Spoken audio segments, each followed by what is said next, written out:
If you want to build an exceptional physique, how many days a week do you actually need to train? Is it 3 days? Do 4 days a week produce more results? Or do you eventually need to be in the gym for 5 or 6 days a week to see any kind of meaningful change? Because this is the mistake I see with most men.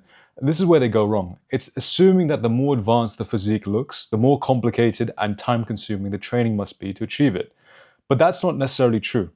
In this video, I'm going to show you the main options, the benefits and limitations of each, and 2 training structures I recommend to the men I work with to achieve an exceptional physique without organizing your entire life around the gym. So, before choosing a program, we need to define what we mean by the best training plan.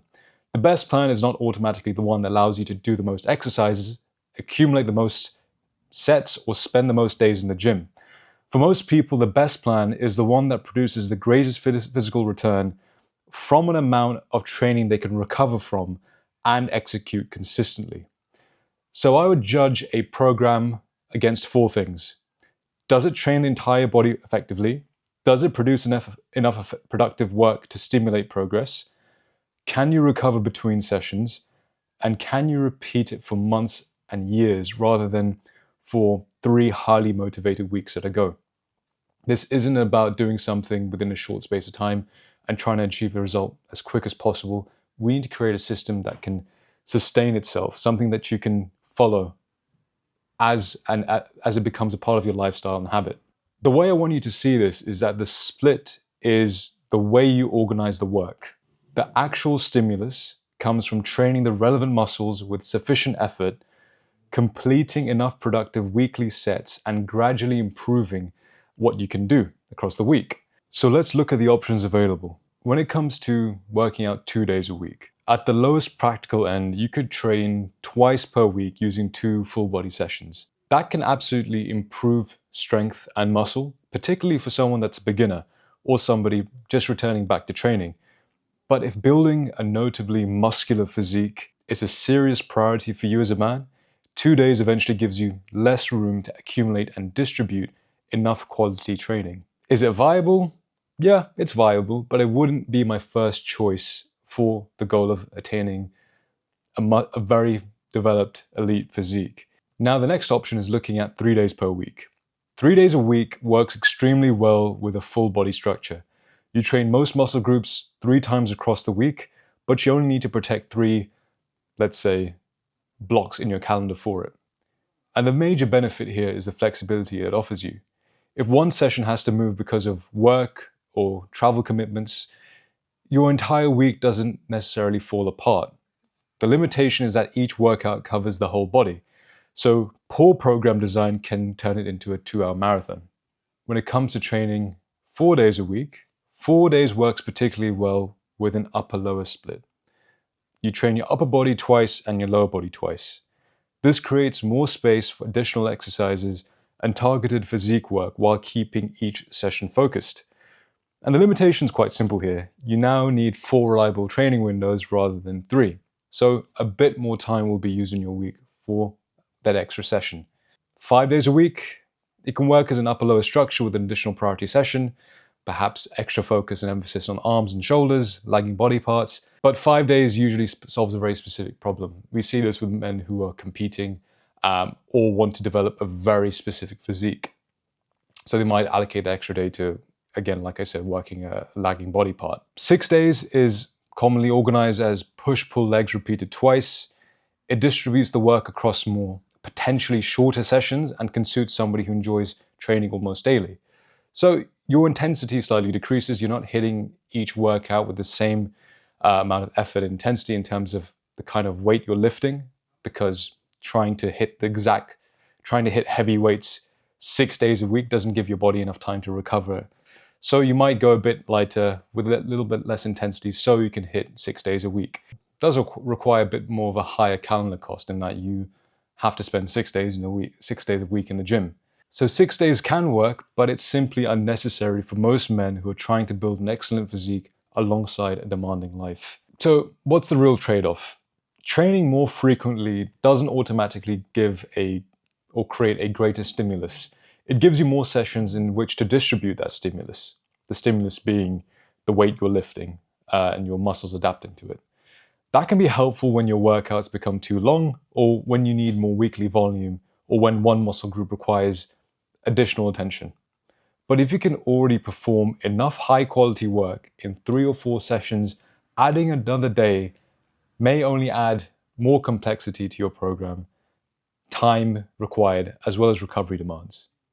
So let's reframe it from how many days can I train to what is the fewest number of days that allows me to perform all of the productive training I currently need for my goal. And for somebody who has not yet built a consistent training system, my default recommendation would be 3 full body workouts per week, which is what I typically prescribe men who are just starting off in the gym or who don't currently have a system in place when it comes to training. So what that looks like on paper is that we may program training on Monday, Wednesday, and Friday, although the exact when and which day doesn't matter so long as it's 3 times across the week.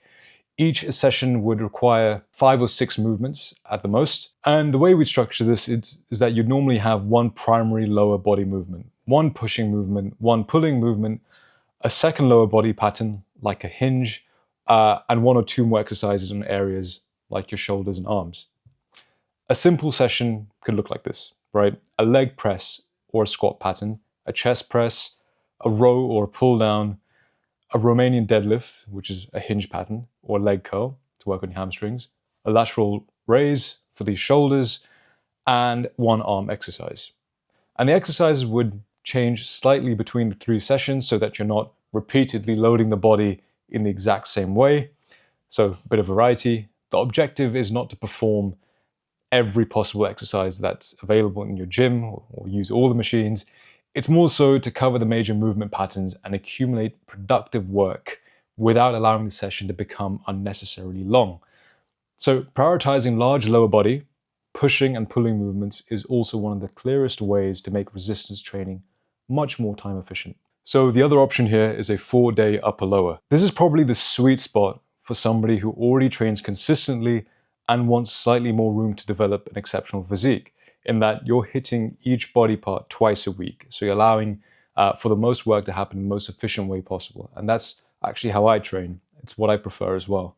So you might train upper body on Monday, lower body on Tuesday, rest on the Wednesday, and then repeat the structure on Thursday or Friday, and the weekends used for rest and recovery. And the advantage is that each session becomes much more focused. An upper body session can include a horizontal press, a row, a vertical pull, another shoulder exercise of some sort, and then some direct arm work. A lower body session can include a knee dominant exercise, a hip dominant exercise, a hamstring movement, and perhaps you also work on your calves as well.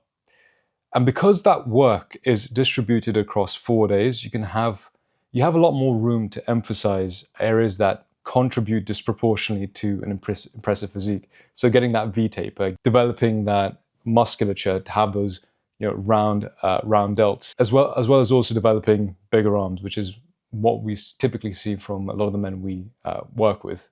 It's always having a wider back, having bigger arms, and a bigger chest. But the program is only better if you can consistently complete the 4th session. So having those 4 days a week. So how much work should you perform?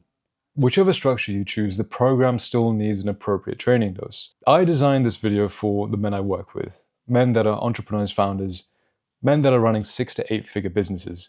And when you're time poor and you have the goal to create an exceptional physique, I would generally start with approximately 6 to 10 challenging working sets per muscle group across the week.